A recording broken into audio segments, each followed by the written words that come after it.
The views presented in this program are not meant to express the specific views of the Lafayette Bible Fellowship. You are listening to the Vigilance Radio Network.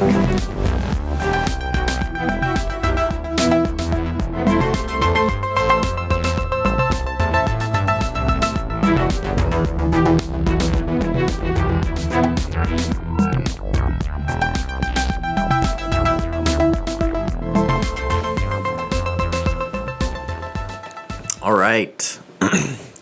Welcome back. Welcome back to the Culture and Sanity podcast.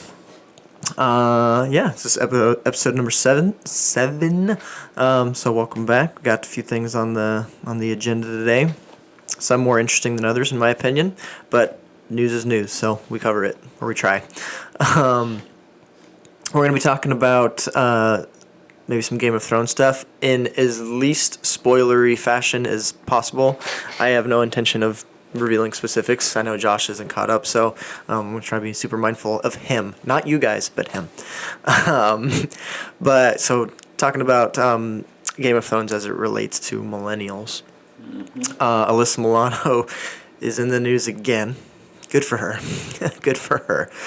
So there's something to just break down there and talk about that, unpack that a little bit. There's a couple different articles relating to just identity and the notion of a masculinity crisis. So just the K-pop movement lends to it, and then Cobra Kai, the YouTube show, YouTube TV or YouTube Red. What is it like under Premium? YouTube Premium. YouTube Premium, which by the way is going to be free now. What's the difference between YouTube TV and YouTube Premium and YouTube Red? So YouTube Premium and Red are the same thing. Okay. There's no longer YouTube Red. And so they just rebranded it. Right. And then YouTube TV is getting like local channels from your cable providers. Okay. Without cable, and it's awesome. So Premium is like original content and stuff, and TV is just not necessarily. Although, can you watch Cobra Kai on YouTube TV? You can. Oh, okay. So anyways, talking about that, Selena Gomez has some thoughts on social media, so we're going to try and unpack that. So, yeah, a few different things on the docket today. Thanks for being here and listening, and here we go. We're going to start off with, Alyssa Milano, just because I want to get her out of the way and not end on her note. So, Alyssa Milano is in the news again for the same reasons, essentially. She's, in case you haven't been paying attention, she's sort of on this tirade. I don't know, what do you call it? She has this agenda about trying to fight the anti-abortion movement. Right. So she's been in Georgia, for example, petitioning to against the heartbeat bill. That's what it started at. The heartbeat bill in Georgia. After 2 weeks, you can hear a heartbeat, so no abortions after 2 weeks, et cetera, et cetera. She got a following for that. She got some backlash for that. She solicited some responses in regards to that on her podcast, which I can't recall what the name of it is. And she was surprised to Sorry not sorry. Sorry not sorry. Sorry to bother you. Something like that. Yeah. Yeah. So she was surprised at some of the responses she had gotten in regards to that were sort of on the opposite spectrum of what her views are.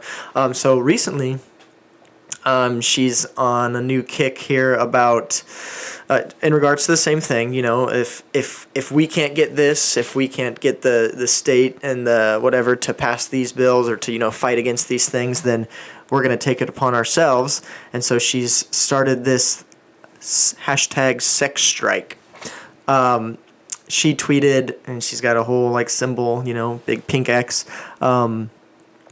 She tweeted, "Our reproductive rights are being erased. Until women have legal control over our own bodies, we just cannot risk pregnancy. Join me by not having sex until we get bodily autonomy back. I'm calling for a sex strike. Pass it on." So, without your immediate response of wanting to chuckle, because that's what mine is, what are we to make of this woman at this point? She's seemingly going in circles, and I mean, I would go one step further and call for a sex strike outside of marriage too. Oh, I see what you did there. I see what you did there. Why not? But yeah, what are we supposed to make of Alyssa Milano? Because I don't know. She doesn't appear to be effective, and she's becoming like a caricature of herself. Yeah, she's a meme. Yeah, she's becoming a meme, and I don't know if she realizes that, but it's getting to the point where it's hard to take her seriously. And again, with this whole sex strike thing, she's getting a lot of feedback on both sides. She has, to her credit, she has her followers, that agree with her, but she also has people that are in line with her social views, but also don't see how she's being productive in the slightest. She had some tweets back to her, saying this. I'll read a couple of them. So these are the ones that are against her. It says, "Please stop feeding the narrative that women are providers and men are consumers of sex. Bribing men for equal rights with access to our bodies is not how feminism works."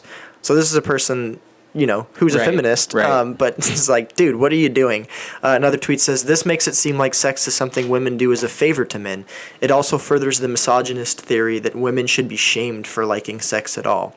And then my favorite is, "Isn't this just called abstinence? And isn't this exactly what the conservative party wants?" Right. So, like I said, let's keep it off till marriage. I'm okay with that. yeah. So, and then, like I said, to her credit, she has her own supporters. "If they want to control our bodies' reproductive organs, then we should deny sex to cis men. Join us in helping cis men feel the physical consequences of our reproductive rights being systematically erased." Where does cisgendered men come into it? I don't know. I was confused by the tweet myself. Yeah. I don't know what that has to do with it, but I mean, what are your thoughts? What's your take on this? Like, is Alyssa Milano spinning her wheels here? Yeah, of course. I mean, yeah, she's. I feel for her because she feels so passionately about the subject. But she's passionately delusional. Yeah. And I mean, I guess all people who are delusional are passionate. Sure. I would say. But she's passionately delusional, and that's sad to me. Like, you want to pay attention to, you want to like make sure that people have their rights, but then you are also taking away the rights of the kids, Like, that to me is just it's really messed up. And so, I think that two things, and I think we've kind of covered this before, but two things: the nation isn't as monolithic as she thinks they are. So that's the thing. She's got less people who follow her that are pushing back on her because what she's saying, not everybody agrees with, even though they want us to believe that everyone agrees with it. The vocal majority they think that they are the majority. Right, yeah. Exactly. Mm-hmm. That's your first delusion. Mm-hmm. And then, secondly, her thought process is just, it's not really well formed. There's a bunch of holes in it. Like, I was reading the other day some comments, not on this particular subject, but some comments on abortion, and somebody, or I heard about, I don't know. Anyway, there were some comments on abortion that went something to the effect of, if we don't know like when life begins, which, by the way, that's completely wrong. We absolutely scientifically know when life begins. Mm-hmm. So, but if we don't want to call it personhood, we don't want to call it personhood till later. If we don't know that, then we should err on the side of life and save the mother save the mother.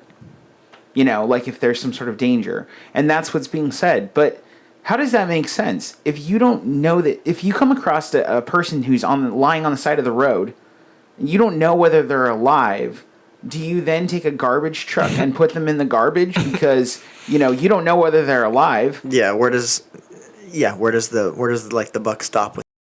Where are you drawing that line? Same thing, like, the topic of this or it always goes back to like viable. You always hear this word viable being thrown around. What's Right. viable? Right. When is a person viable? Like, and I like the argument that a person lives a nice full life, a good life, and then all of a sudden they are in a horrific car crash, and now they're dependent on Right. machines Right. to survive. Should we now go into those hospital rooms with an axe and kill them because they're no longer viable? They can't live on their own. Right. Yeah, I was listening. Like it's a flawed argument, and by that standard, yeah, no one is safe.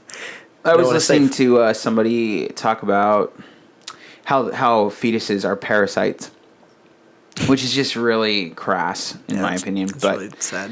but they were talking about how fetuses are parasites. But then when the question was asked of them, so then does a mother have 10 finger, or does a mother have 20 fingers? Does a mother have so they're saying that they're parasites on one hand that are sapping the life. Sorry, I'm not setting this up well, but they're sapping the life from the mother. But then on the other hand, they're saying a mother has a right to do what she wants with the fetus because the fetus is just a part of the mother. So then when asked, so that doesn't make sense for the record. But then when asked if the mother has 20 fingers and 20 toes because this part of the mother has those toes and those fingers, then it said, no, wait, that's what the parasite has. It's just like, what are you talking about? Like, pick a side. Mm-hmm. Like, be cohesive in your thought process. But, gotta protect those rights. Yeah. Which, by the way, I want to point out, I was reading an article about the movie Unplanned. Is this a new movie coming out, or No, it's an abortion movie. like a documentary? Nope, it's a biopic about Abby Johnson, who was like a manager for Planned Parenthood. I don't. Oh, it should be out on DVD, Blu-ray, all that sort of stuff. Streaming, I guess, fairly soon. But in any case, I was reading an article about Unplanned, and they were talking about how like they were saying that it was like really crass in terms of like just being like against the vocal left. And gosh, I lost my train of thought. Yeah, I'm surprised you haven't heard of this movie. I've never heard of it. Yeah. It's like gaining. It has lots of media support. Like awards status. I don't know if it has any awards, but it's got it was it was like a run in theaters. Yeah. It was a surprise hit. Gosh, what was the point? I don't remember what the point was that I was trying to make about Unplanned. I don't know. We'll have to come back to it. I'm sure I'll remember later. Okay. So I'm tired of Alyssa Milano, which makes me sad because when I was a kid, I had a mad crush on her. yeah, Josh posted a GIF on our little Facebook thread earlier that he just said this girl, and he said I miss this girl, and it was a picture of her from. I'll find a picture, guys. Yeah, she's this young up and coming actress and just innocent beyond belief. But anyways, so yeah, kind of tired of hearing about Melissa Milano and her kicking mud up and spinning wheels and not really, just sort of it coming around on her, like, and her own people are like, dude, what are you doing? Like, anyways, there's a disgruntled, I didn't mention this in the intro, but so gay superheroes. Read an article. We have an article that we will share. It'll be on the Facebook thing. It's about the need for gay superheroes or not. So Marvel has been, talking about, soon we'll reveal, Right. This character, An openly is gay character, an openly yeah. gay character.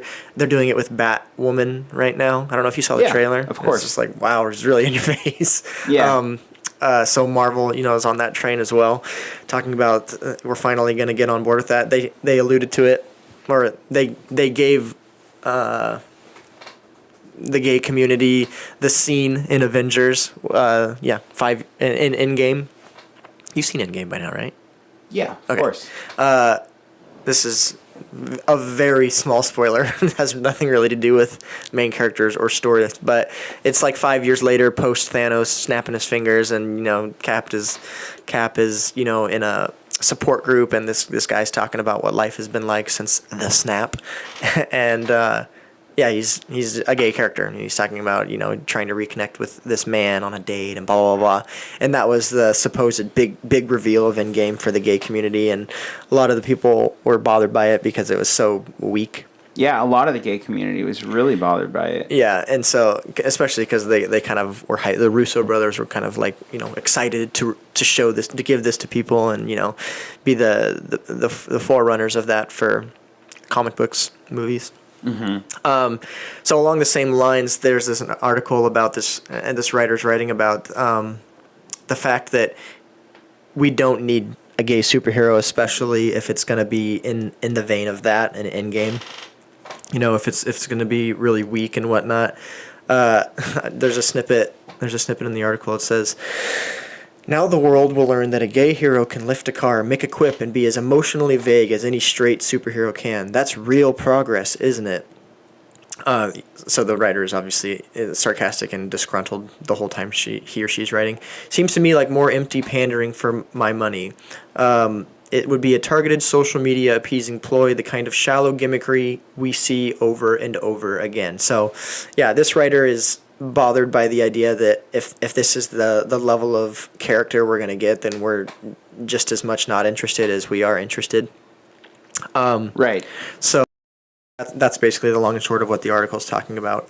And so just a few questions. Like, do you think society shares the same perspective as this writer? Like the gay community? Like, do you think... Yeah, well, the writer's gay. Right, but like they're a writer, so the thought is they're more articulated in their thoughts and ideas. But do you think like the consensus in the gay community is that like that? Like, are they just happy to have some representation? Is any representation good representation? No. No? No. So yes, I do think that the writer shares this article. Sorry. I do think that the writer, who happens to be homosexual, is writing from the position of the larger majority of homosexuality. I do think so, of the homosexual community. No, and I think history points to that. They don't want to be pandered to. They want to be either overrepresented or accurately represented, but they don't want to be underrepresented. Well, there's a weird acknowledgement in the article though too, like acknowledging that the homosexual community makes up just 4.5% of America's population. Yeah. So do they think? This is all we're speculating here. Like, yeah. But would you think that they would take that into their representation in movies? Should only 4.5% of movies have these characters in them? That's why I say overrepresented. Yeah. So like, which one is it? Which one is it? Like, if they're being honest. That's why I say overrepresented. Although they're right that 0% of the Marvel. I'm thinking now. Let me think. Well, of the Marvel Cinematic Universe anyway, 0% of it is homosexual in terms of its superheroes. Right. Yeah, and I don't know at this point in the comics, because I haven't been tracking like who is or who isn't and stuff. But yeah, it hasn't transcended to the movie side yet. Right. It seems like DC will be the first with major character, right, with like Batwoman and stuff. Yeah. Who's not, for the record, right? Like, she doesn't have that history behind her. She's original to the show. Oh, no, she does. Oh, Batwoman does? Yeah. She has at least since the New 52. Oh. So that's 10 years ago or something. That's crazy. Yeah. So, no, she has been homosexual and is a huge icon in the gay community for comic books. But it has other characters that have been homosexual for a long time, DC. And have been on the... Like, for instance, White Canary on the Legends of Tomorrow. I mean, that's been out forever. That's been out for like 5 years. She is too. White Canary is a homosexual, and she's the leader of the Legends. So they've been kind of leading the way in terms of that. Yeah. Yeah, it's interesting. It's interesting how it's like it seems to me another example of that side just sort of turning against each other, because here you have these huge filmmakers being turned on. Like, yeah, I mean, you're doing us a disservice. I kind of agree with the article, honestly. Like, if that is the way in which you're pandering, then if that's the way in which you think that you're giving representation, then it's not really a good representation. Well, it reminded me of the Captain Marvel article too. And along the same lines, Yeah, like, totally. her character is supposed to be this like strong female character. Yeah. But in the end, what they gave us was this just super uncompelling, Yep. stoic, nothing behind the eyes. Mary Sue. Yeah. And so, yeah, that article that I think we talked about a little bit. Yeah, we did. Sort of the same thing. Like, if that's what you're going to give us, that's not like reflective of a person like that, you know? I think that's the danger of running such a big machine. I mean, obviously, I want to make it clear. I agree with what the article is saying, especially from the perspective that it's taking from the homosexual community. I don't agree with homosexuality. No. I take the biblical stance. But I agree with what the article is saying. I understand why the homosexual community would be up in arms about that in that movie. Yeah, and I don't like it because just like what that other article that Adam's referencing about Captain Marvel and extreme feminism and all this sort of stuff, it feels like Marvel as a company, well, Disney really overall, is just kind of like pandering to people in general, and so it's trying to stay culturally relevant. It's coming off as super insincere and, yeah, like it's almost it's insulting to the people. That's the danger of running a big machine. You're trying to appease all parties. Yeah, it's Instagram. Yeah. You know, it's like you're constantly trying to put yourself, you're trying to get likes. Mm-hmm. And that's, so eventually you start selling yourself out, and it's toxic, and it's toxic for what you're putting out there for the product. And I think that's what you're going to see is you're going to see movies like Captain Marvel, which was, for the record, it was okay. And I know this is going to be really controversial maybe for you Marvel people out there, but I thought Black Panther was too. Yeah, me too. So, but it's the same thing. We're pandering to a specific subsect of culture in order to bring those people in. Yeah, I think the writer even specifically cited definitely Black Panther, maybe Captain Marvel. Like, the culture took that as like these big wins, but really they were kind of weak, man. Like, just because these characters were represented doesn't mean they were represented well. Yeah. Like, just because you had a black-centric cast. Or that their representation was anything novel. Yeah. That's the thing. Although, what I will say is just on the hype alone, it's really funny how much Black Panther has entered into culture. Gosh, what was I watching? Did you watch the Charlize Theron movie? Yes. It was that. Wakanda Forever. Yeah. That was hilarious. Yeah. Yeah, there's in that Charlize Theron movie. Long Shot with Seth Rogen. Yeah, The Long Shot. Great movie. It's pretty funny. I have issues with that movie too, but in The Long Shot, there's is it a black character? Yeah, it's a black character. Son. Yeah, Ice Cube's O'Shea Jackson. Yeah, and like at some weird moment, I don't remember why. It's like the peak of the movie where the two finally get to be together in love. He's excited, and he's like kind of in a weird way responsible for helping usher that in. He got like a chant going, in the crowd, and then that's what he says out of his sure elatement. He says, "Wakanda forever." It's a really funny part of the movie, and you're just like, "What?" Yeah. So now Black Panther's "Wakanda forever" chant is synonymous with black people being excited about something. Okay, if that's what it gives, then yeah. That's sad, but... What happens when a white person in a movie says Wakanda forever? Ooh. Oh, that's appropriation. Ooh. Or anything... Yeah. It's racist and KKK, red flaggy. Yeah. You know? It's just... Like if a white person... Culture is insane. Yeah. Joseph Jesse... Okay, so Jennifer Richardson Thorne says, what? Black Panther? Yeah, it was kind of a string to get there. Forgive us. Yeah. Joseph Jesse says, exactly, Adam. I felt the same way with Captain Marvel when I heard a friend's girlfriend say that she loved it. I thought, well, now women get to deal with pandering mediocrity. Yeah, it's really sad. People Yeah. deserve better, even if we disagree with the themes. I don't have a problem with you making a Captain Marvel movie. I have a problem with you making a mediocre Captain... No, I don't even have a problem with you making a mediocre Captain Marvel movie, per se. I have a problem with you making a mediocre Captain Marvel movie and then painting it out like it's the greatest thing ever. Yeah, this great piece of art that will change the world forever. Yeah, I didn't like Captain Marvel. You said it was okay. I just didn't like it. I was shocked at how little they used her in Endgame, but shocked in a good way. Anyway, so somewhere in there was a good segue to.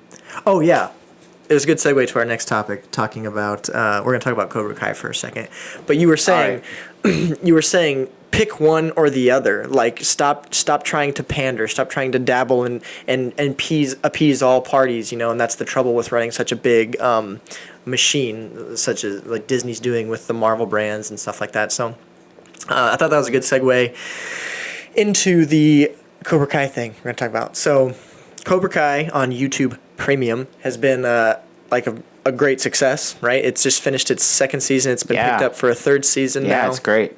And there's all sorts of good following there. I haven't actually watched any of the second season, but yeah, you said you like it. So Cobra Kai has within it all these great themes within it, like great resonating points that the show offers. And for example, like there's a huge deal about like the relationship, the father relationship, right? That's a whole big part of the show is the father relationship between Johnny and Danny and their sons, respective sons. Surrogate or otherwise, yeah. Miguel. And then themes like the fact that like gender identity matters and is good, and it's good for a man to be masculine in certain ways. Right. Tampered with these other character traits as well, like humility and all these things, right? It's not just like aggressive masculinity, like oppression or something. Well, for Johnny, John. I mean, you got to remember the Johnny Lawrence character. He was trained by Kreese in the original 1983, masterpiece. Mm-hmm. I bet you guys don't realize this, but Karate Kid is like Oscar worthy. Anybody doesn't know. Anyway, but and that was the aggressive toxic masculinity for sure. And so he was trained by that, and now 30 some years later, his character is dealing with the effects of understanding the benefits of hypermasculinity, but understanding that there's a toxic element that's been bad for his life. So he wrestles with that. So I want to read just a few snippets from the article and then we'll ask the question. So bear with me, listener. Joe and Jenny. Says, although in some respects a continuation of the corny 1980s nostalgia of the original The Karate reminds Americans of certain cardinal truths about children that we all know deep down. This increasingly Gordian knot of the role of paterfamilias, I don't know how to pronounce that. Paterfamilias is a clear message to our culture. Children need their fathers. Without fathers, the likelihood children will suffer all manner of personal and socioeconomic problems, mental health conditions, poverty, drug addiction greatly increases. A large battery of contemporary research supports this, and you can look it up for yourself. This leads to a second lesson. Boys and girls are different. Although both Cobra Kai and Danny's dojo, Miyagi-Do, teach both male and female students, it seems the boys more than girls need what karate offers them. This is an activity that emboldens them, properly directs their testosterone, and makes them strong enough to defend themselves. There are many other profitable reminders in Cobra Kai that coddling children only hurts them, that strong masculinity must be tempered by humility, charity, and service, that people, even ones who have made egregious life errors, deserve a second chance. These are truths most Americans and most parents knew only 1 or 2 generations ago. This is a lesson our future is female world of safe spaces, alternative lifestyles, and public shaming campaigns has largely forgotten. Cobra Kai succeeds precisely because it urges us to return to these basic truths about the human person and society. One only hopes that creators will use a common phrase of Johnny's, have the balls to stick to the script. So again, picking which side of this thing that they're going to land on rather than Right. trying to pander to all parties. So, just a couple questions. Do you agree that Cobra Kai on some level is doing so well because it's return to these like fundamental truths and like it's a refreshing message to be receiving for people? Like, I guess I want to start with I'm curious, and I haven't looked it up. Like, I wonder what the demographics of people that watch Cobra Kai are. Like, is it an older generation that like grew up with Karate Kid? Like, how many young people, I wonder, are watching Cobra Kai or is it like an I don't older, know. Yeah, I can tell you that this season, the season 2 was like really focused on the kids. really? Super focused on the kids. Yeah. Yeah. So the question of like, It's like almost watching like a CW show. yeah, Which, for the record, that's Seven not a times. slam for me because I love CW shows. yeah. It's You do. definitely- You watch a lot. It's a specific demographic, to be sure. But Are we at a point in our culture where like we've been so lost for so long that even like these most basic of truths resonates on maybe more of a profound level than they should, but just because people are just desperate for truth rather than interpretation? So I think that, yes, people are desperate for truth rather than interpretation. And I think that Cobra Kai gets a pass because of its source material. It's a little bit like So watching... people are willing to look past it? Yeah. It's a little bit like watching it has the Captain America syndrome, right? So you've got dinosaur that's been frozen in time and now is coming out to play, and so you just expect it. Interesting. Like, you expect that from Johnny. That's a weird like compartmentalization that like Yeah. culture is like willing to do. Well, this is the way we put up with old people, quote unquote. You know, it's like that old person gets to, I don't know, use his cane to look at a lady's skirt, and you're. But do you think like oh, the you're old? do you think whatever. like millennials, for example, do you think that they will like view the show as like kind of crazy and outdated, or like No.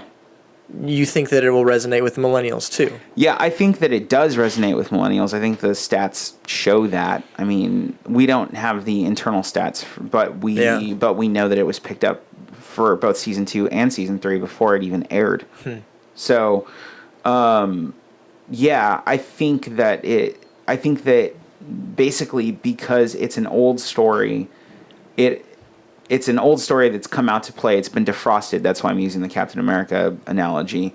We'll put up with its like old standards, and that, you know, this generation in particular is syncretic in nature. So it's like we take what we want from it, and the things we don't want, we just reject summarily and say, oh, well, that doesn't work for me, but it works for you, so whatever.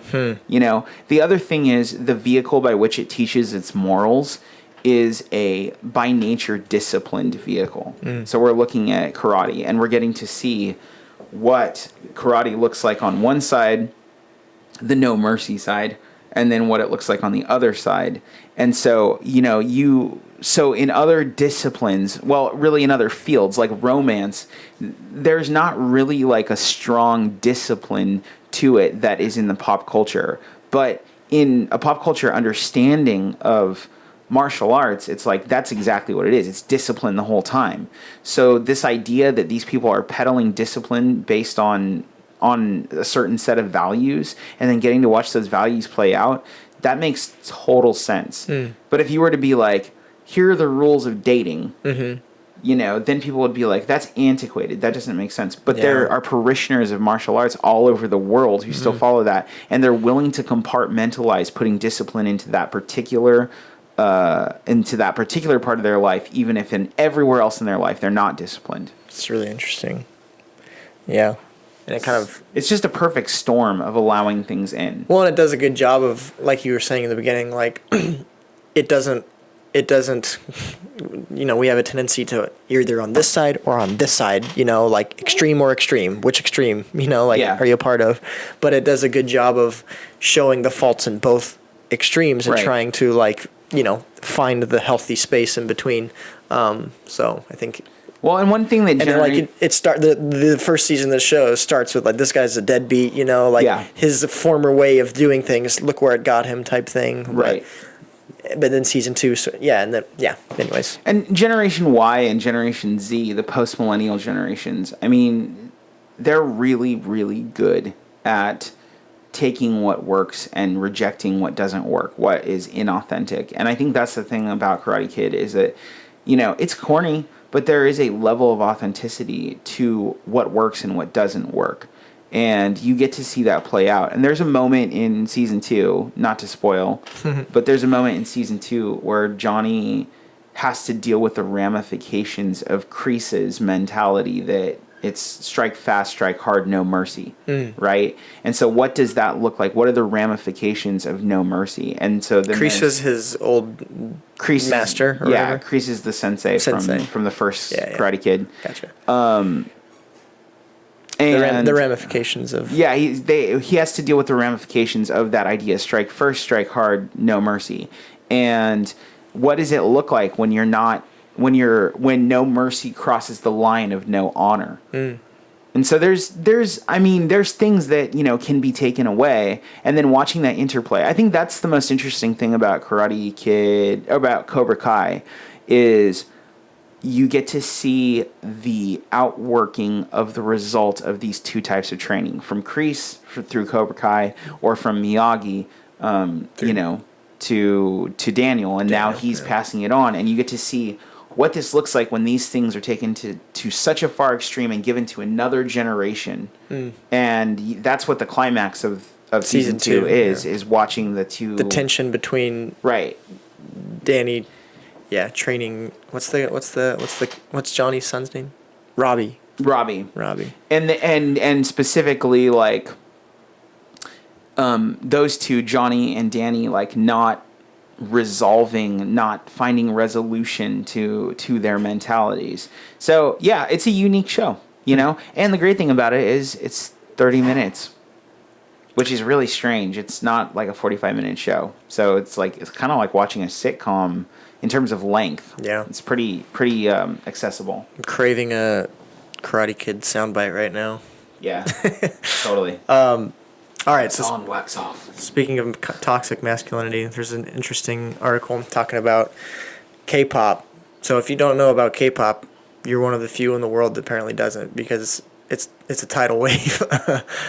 K-pop is this huge movement, millions and millions and millions of people on this K-pop train. So K-pop, for those that you don't know, Korean pop music, it's just this huge business, and it's really crazy. And I don't want to pretend to describe the music because I can't. How would you describe K-pop? Terrible. Yeah, sure, I'm down. So K-pop is terrible music. Just picture it's like Gangnam Style mixed with In Sync. Yeah, because it's super choreographed, super done up. It's this huge presentation. I mean, K-pop stands for Korean pop. Yeah, it's literally what it is. Anyways, so there's this debate, or there's this cultural divide within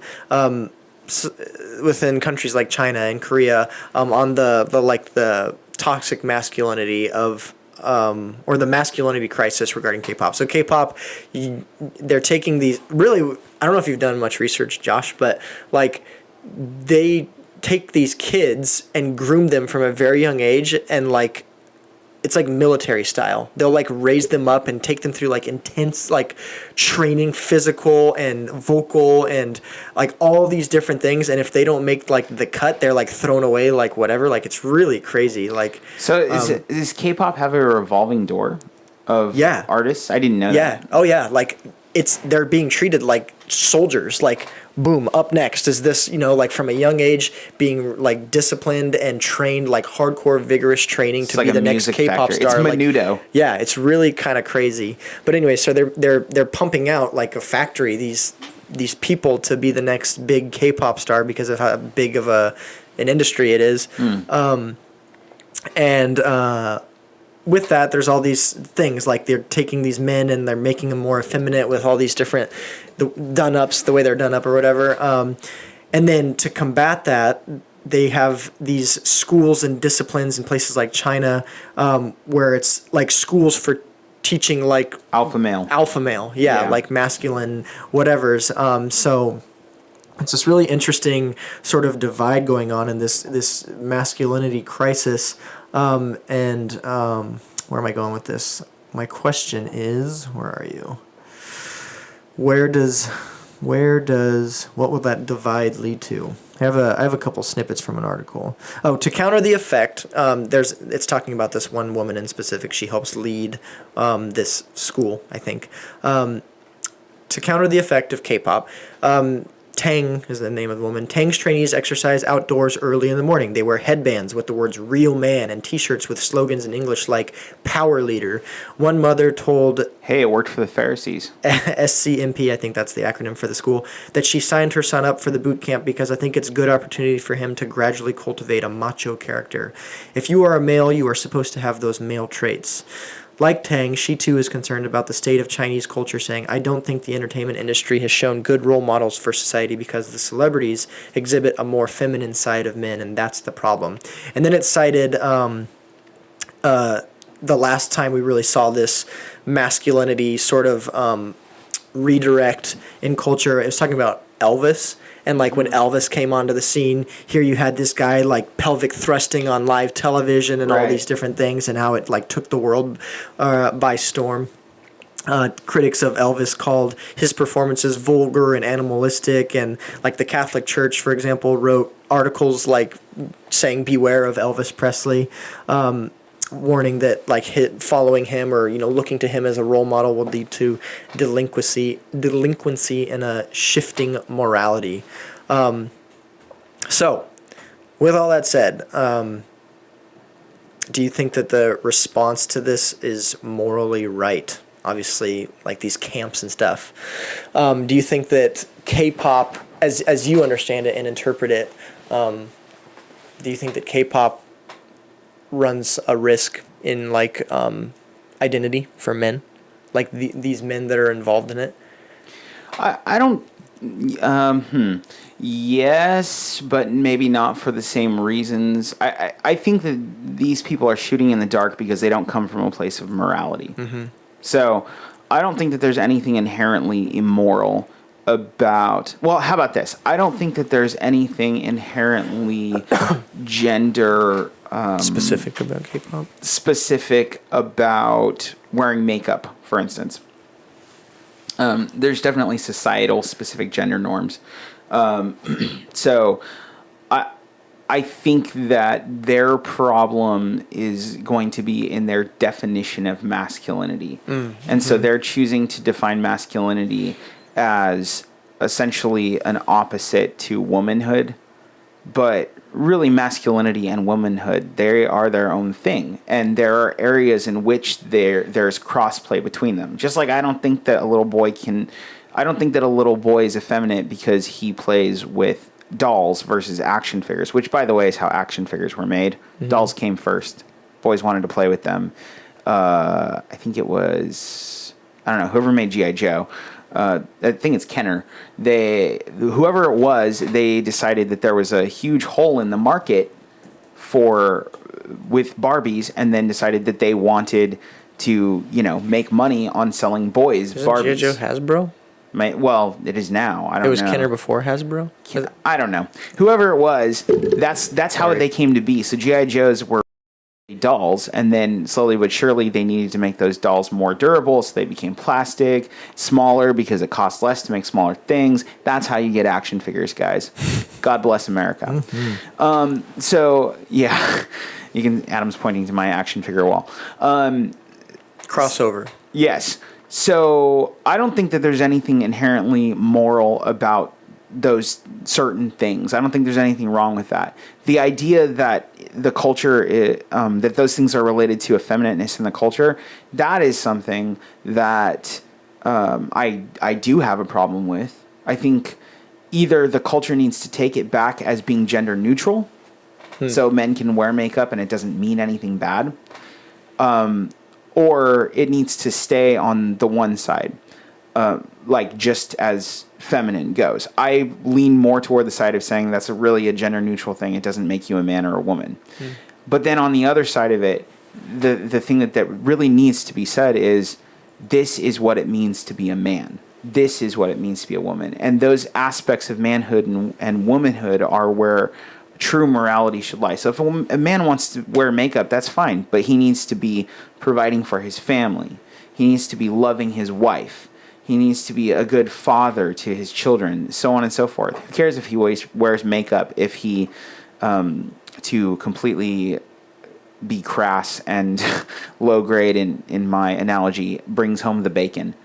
I don't care if he does that as long as he does what he needs to for his family. And that's where it comes down to for me. So they are running, basically they've created a straw man, if you will, for what masculinity, or for what the standard of masculinity is. And they are then allowing that straw man to be defeated when that straw man gets taken down. So I don't think that masculinity, yes, I do think masculinity is losing in this, but not because the men wear makeup or things like that, but really because they are defining their manhood based on other qualities that aren't moral at all. Yeah. So, like, for instance, greed. Right? That's the money-making machine of K-pop. It's based on greed. You want to be famous. You want to be, you want to have thralls of people who are watching you and adoring you, and so you're selling yourself out. That's not a male or female quality. That is a bad human quality. Yeah. But that's what a real man is. A man is able to provide for himself through these skills. No. So that's what I have a real problem with. Yeah, there's a lot of interesting articles and controversy behind the K-pop movement and like the morality of how they're doing this, like how they're bringing these kids up and stuff, like what they're subjecting them to and these different things. It's worth looking into. So Johnny Yorga asks, is it solely masculine trait? Is it a solely masculine trait to provide for your family? Is it biblical? Is it a solely masculine trait to provide for your family? No, of course not. However, it is a specific responsibility for men to provide for their family in a specific way, and that's what we're talking about. So a woman, of course, is providing for her family when she's being the homemaker, which is the biblical position for women. I know you guys may not like that, but it is what it is. The man is providing security for his family. The man is providing economic benefit for his family, so on and so forth. Is that to say that women can't do those things? No. Is that to say that a man can't sit on the sidelines as long as... is that to say that a man can't allow a woman to do those things and they have come to that agreement, and so he, takes care of the kids or whatever while she works because for whatever reason it works better that way? Sure, that can happen. But if that security, that providence, the God the Father role is not being neglected. Is neglected in the family, the correction, the discipline, all of those things. If the man is not taking the headship of that responsibility, that's not biblical, and that's just it. That's just what it is. Sorry, not sorry. Yeah. Yeah. Oh, what else we got on the docket? Oh. Are we playing a game today? No one called in. No one reached out. I can give you some stuff. We'll do it at the end if we have some time. All right. Let's cover this last one. So Selena Gomez is doing some sort of press tour it's for that zombie movie that she's in. Yeah, Bill Murray. With Bill Murray again? Yeah. Bill Murray in zombie movies. But it's not a Zombieland movie. It's not. And it's got Kylo Ren in it. The actor. Adam Driver. Adam Driver. Yeah, I can't remember the name of the movie. Anyways, so I think she's doing some sort of press tour for that, and with that, FYI, Selena Gomez is apparently like the third most followed person on Instagram. Yeah. Allegedly. I didn't know that. Behind Ariana Grande and I read that. Somebody else. Soccer player, Cristiano Ronaldo. He's right. in that first. But she was being asked about it. She like what that's about, what that's like. You have such a huge following, and she was expressing her thoughts on social media. And she said, these are some of the things she said. She said, Instagram makes her kind of depressed looking at people who look beautiful and amazing, and it gets her down a lot. And so she thinks taking breaks is really important. I think our world is going through a lot, obviously, but for my generation specifically, social media has been terrible. People aren't really aware of news or anything going on, et cetera, et cetera. So she's just expressing her thoughts on social media and the worries she has for it. So what are our worries, basically? What's good about social media versus bad about social media, and like what has social media replaced in our lives? How can we use it responsibly? All these different things, just sort of breaking down what Selena Gomez is saying and how society uses this medium. I don't like social media as a general. It's too exhausting for me. I like things like Messenger as a communication tool. Right, as a tool. It's an ease, but yeah, it's like a drug. People use it like a drug. I think the difficulty with social media is that it essentially provides a falsehood. For lack of a better way of putting it, it's like, see, that already is virtual. Social pornography. Yeah, I read or I was listening to a podcast where somebody reputable, I promise. It was somebody reputable talking about like when you're scrolling through, with your thumbs, boom, boom, boom, and you just see this scrolling. There's like chemical reactions going off in your brain, like in endorphins or whatever, bro science. I don't know, but there's something physically happening to your brain chemistry when you're doing that, and it's likened to like drugs, like what happens to your brain when you're getting high on drugs and stuff, and it's really interesting. Yeah, it's like, so to me, it's kind of like pornography, because pornography has that same dopamine effect on the brain. Mm-hmm. And every time you get a like, every time you get a hit, every time you get a shout out, a callback, or whatever newfangled term they have for these things, retweet. Yeah, every time that sort of happens, you get a release of dopamine. It's like getting a virtual high five, and that's okay. It's not bad, like giving each other virtual hugs or whatever.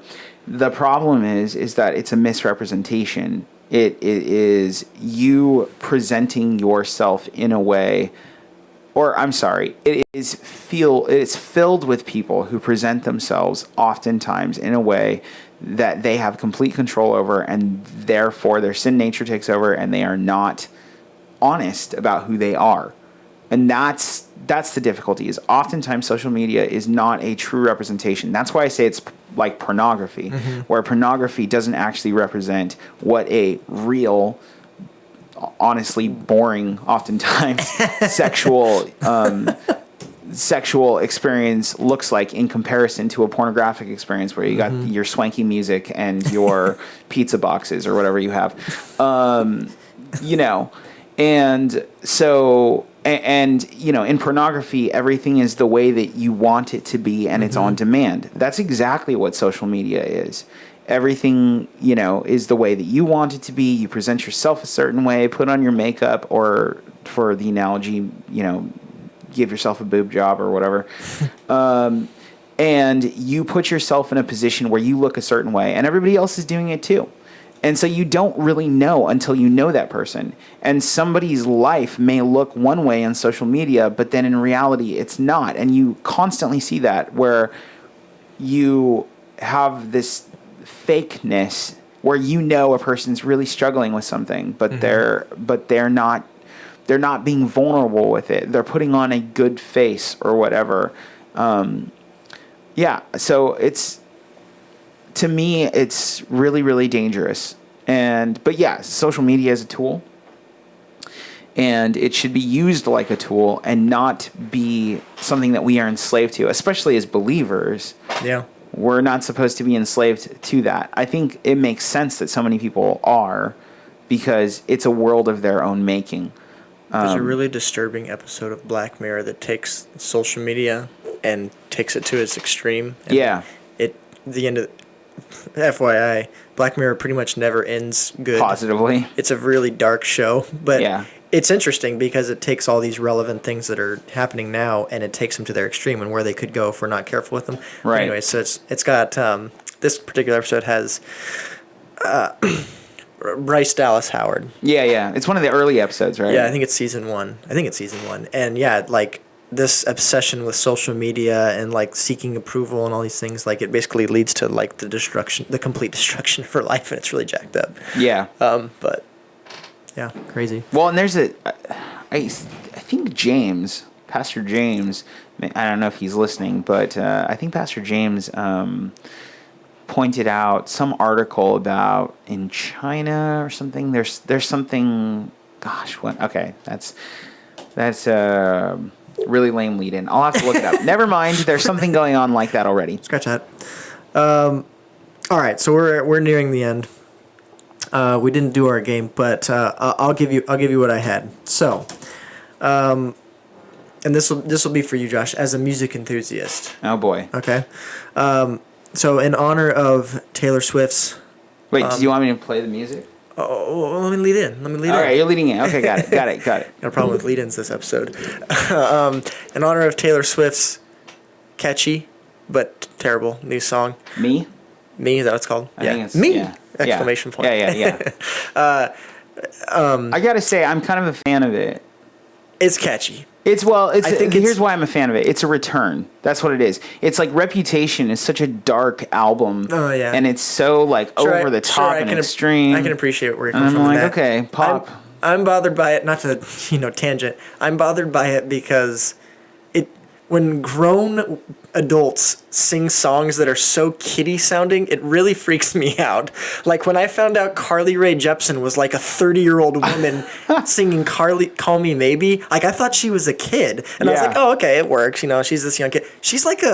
She's a middle-aged woman. Like this middle-aged at 30? Okay, that's extreme. But anyways, my point. Like it freaks me out. And then I saw the performance with her and what's the guy's name? Panic at the Disco guy? Yeah, Brandon. Yeah, something. I gotta it's like tell you, so kiddie, and I was just really off put by it. It was really awkward. That may be the only time that I've really ever liked that guy's voice. I'm just saying. Anyways, tangent. In honor of this song. Okay, in honor of summer song, because guaranteed it'll be playing all summer long like crazy. The trivia today was gonna be for anyone that called in summer song themed. Okay. Summer, like big summer songs. So I was going to read the contestants some lyrics, and we're going to go. So without further ado, it's time to play the game. Time to play the game! Yes. So this will be for you, Josh. So okay.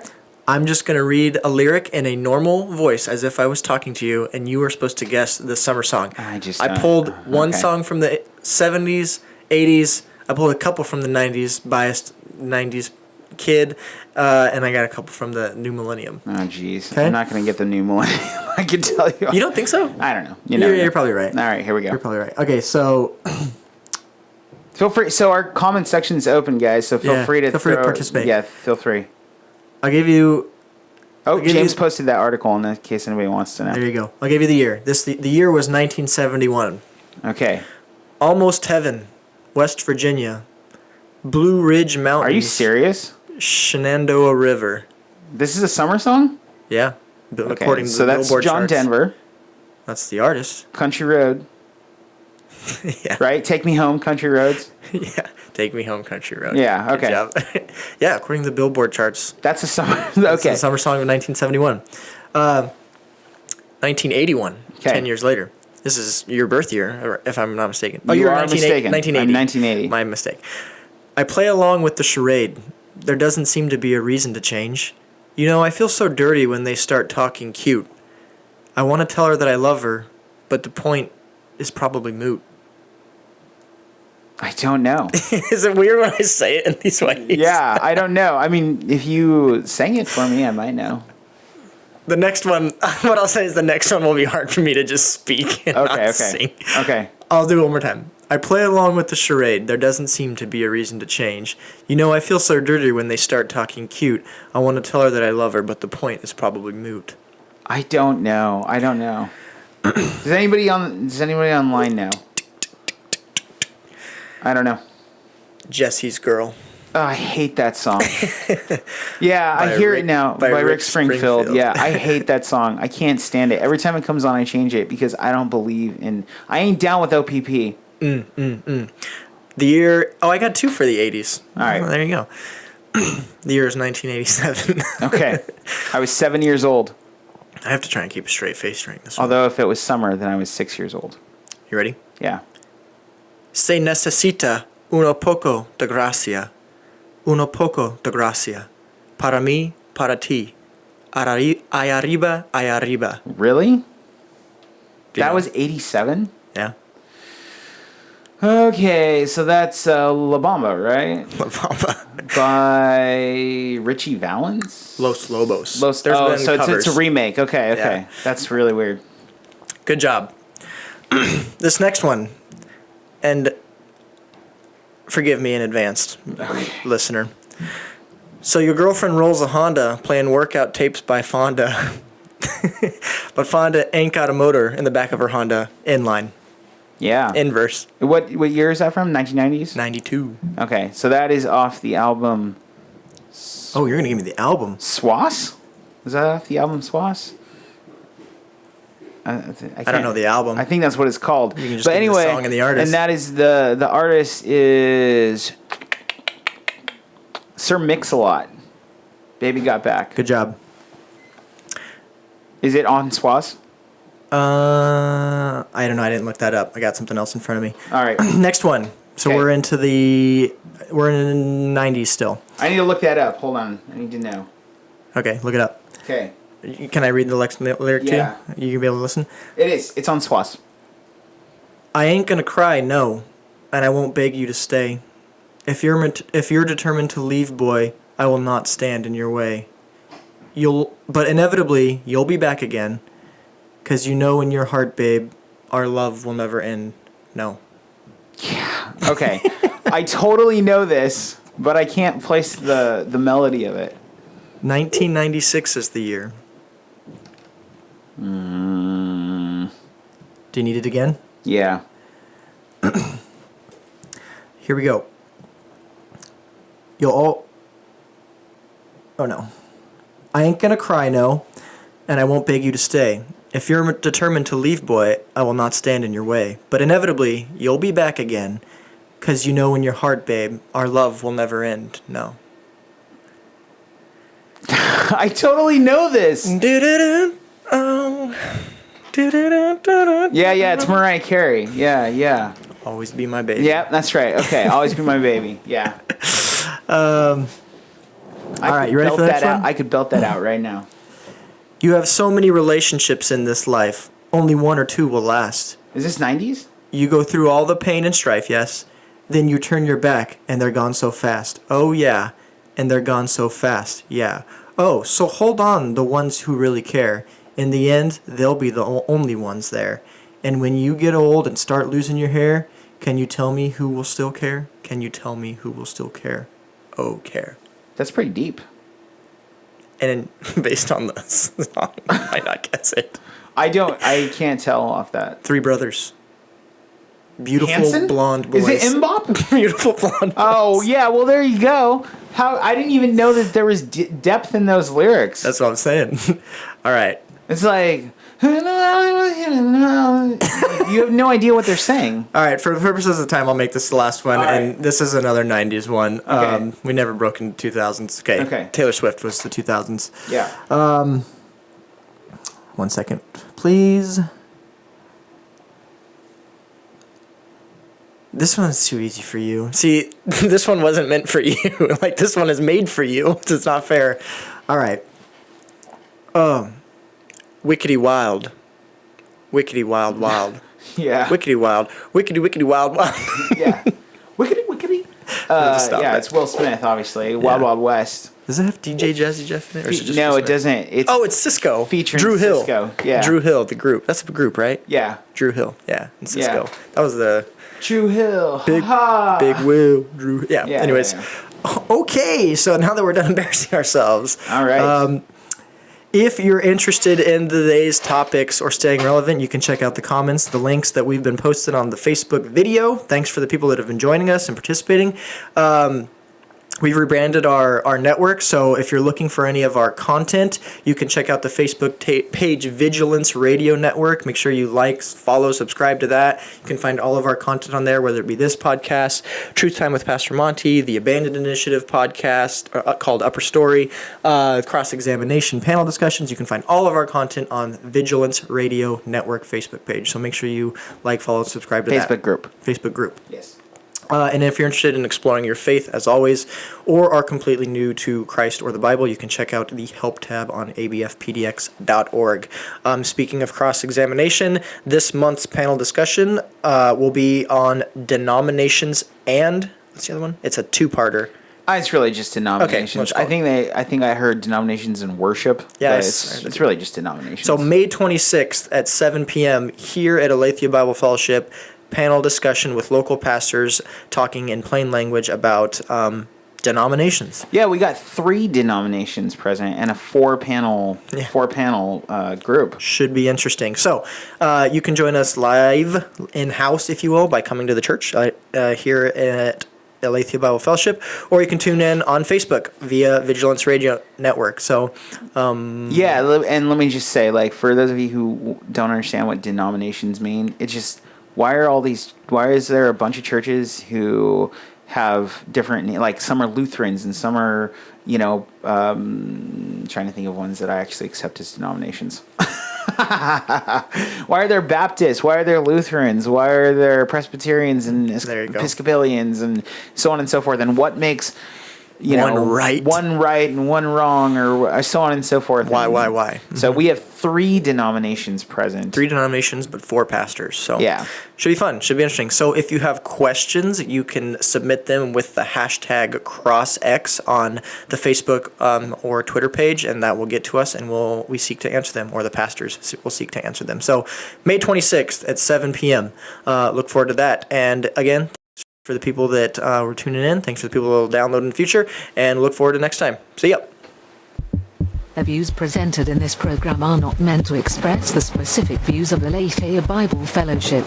You are listening to the Vigilance Radio Network.